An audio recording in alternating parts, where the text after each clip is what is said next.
Assalamu alaikum ya Jmaea. Shlonku. I'm sorry, if you watch my Instagram stories, you'll know that I am obsessed with this t-shirt, and God knows why, because actually it's probably a little bit lame, but I really like it. I actually tagged Mlabes and they didn't respond. And I tagged Khair Music in my stories when I first bought this t-shirt, and Khair Music got back to me. And we had a nice little chat for a little while about their music and stuff. I felt very important and cool. Anyway, if you are new to my channel, my name is Rachel and I am mum of two. This is one of my animals. And I'm married to a Jordanian and I live here in Amman. I'm obviously, if you can tell from my accent, I'm from Britain. And every week I try and put out videos about life in Jordan as a foreigner, try and give you some insights into culture, things like that. And inshallah soon I'm going to be starting to do more kind of vlogs. I've already kind of dipped into it, but I'll be doing more vlogs, reviews about different kind of children's activities and things that you can do here in Amman. So if any of that interests you in any way, then please like and subscribe.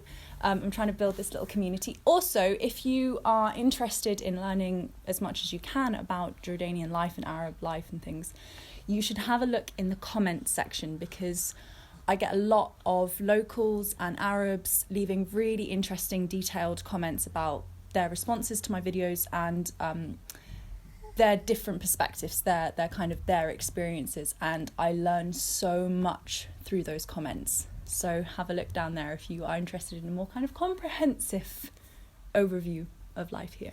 So I'm finally back with a sit-down video and with a topic. I've been doing a lot of kind of just kind of mismatch videos recently. So I'm excited to introduce a new subject. Today I'm going to be talking about Jmaea. Yeah, stay tuned, especially you Arab language learners. Stay tuned. I really love going on walks and exploring new areas, and something that I'd noticed recently is that I keep seeing residential areas that have got little signs out, or actually quite big signs outside, saying Jmaea something something. So this means some kind of collection. You know, I recognise the root letters, which is Jim, Meme and Ain, but I wanted to find out more about this. So a Jmaea is like when people group together for some kind of social welfare issue or cause. And they're happening in residential areas because people just set them up wherever they are and they start helping the needy, they start helping the poor, refugees or whatever it is. So even when you've got these massive INGOs and things in Jordan, you've got these little grassroots organisations that I feel are kind of representative of something, you know, really charitable and hospitable, and the kind of thing that you find in Jordan, as you know might know if you've looked at my other videos. So what surprised me was when I first heard this word Jamaea, which I associated with a residential building that is, you know, doing some kind of charitable work with a group of people getting together to save some money, and I didn't quite understand what the connection was. So let me explain.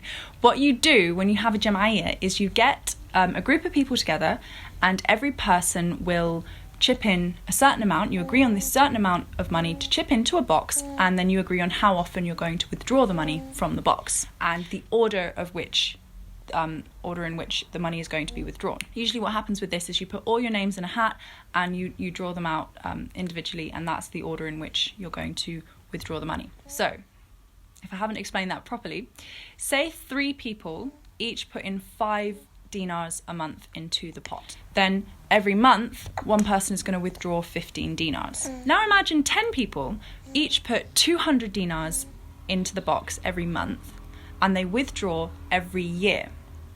Then you can kind of start to understand how people could maybe buy a fridge or buy a car, put a deposit down on a house, or even pay for a wedding using this system. So it's basically like a community-based way of saving money and helping each other out.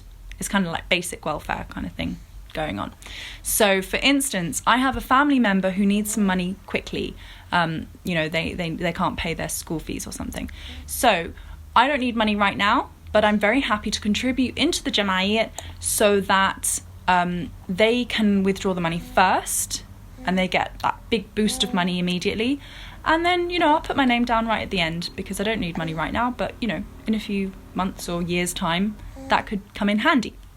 Youth often organise the system as well for a lot less money. We're talking, you know, pennies here, or gersh.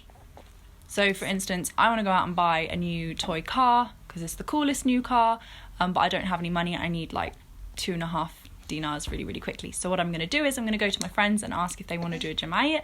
We're going to get together. I was the one who suggested it, so I get to pull the money out first, and then next week, you know, somebody else can pull the money, and it goes around like that.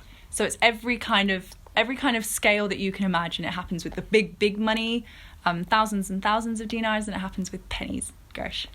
Now, to go into a little bit more detail in case you didn't understand, this is where things for me get really interesting, because they use a slightly more complex version of this in governmental schools, where, for instance, they have a canteen space, but they don't have any food to stock the canteen space. So at the beginning of the year, a group of people will get together with some teachers and they will decide we're going to do a jamaea this year to fill the canteen. So at the beginning of the year, the students will go out and they will ask people for money to contribute to the jamaea, and they will, you know, write their names down and how much money everyone has contributed. I imagine it's the same amount. Everyone has to put in the same standardized amount.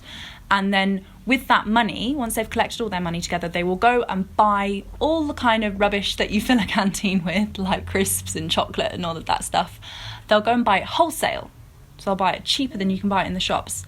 And then they will start selling it back to the kids at normal shop prices in their canteen now that it's filled. And they replenish their stock, and it keeps ticking over until the end of the year. At the end of the year, there'll be a profit on that money, and then all the students get given back their money, their original money, and then their profit. So it's kind of like owning shares.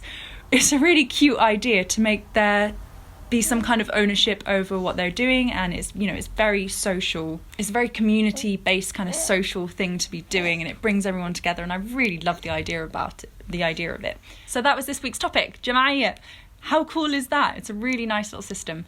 I hope that was interesting for you. If you're Jordanian or you're Arab, I don't know if they do this in the rest of the Arab world, let me know.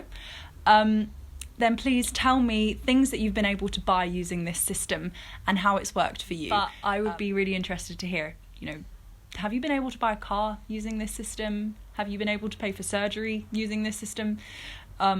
Or did you just do it as a kid with the other kids on the block? Let me know. Don't forget to like and subscribe. Thank you for watching, guys. Ma salama.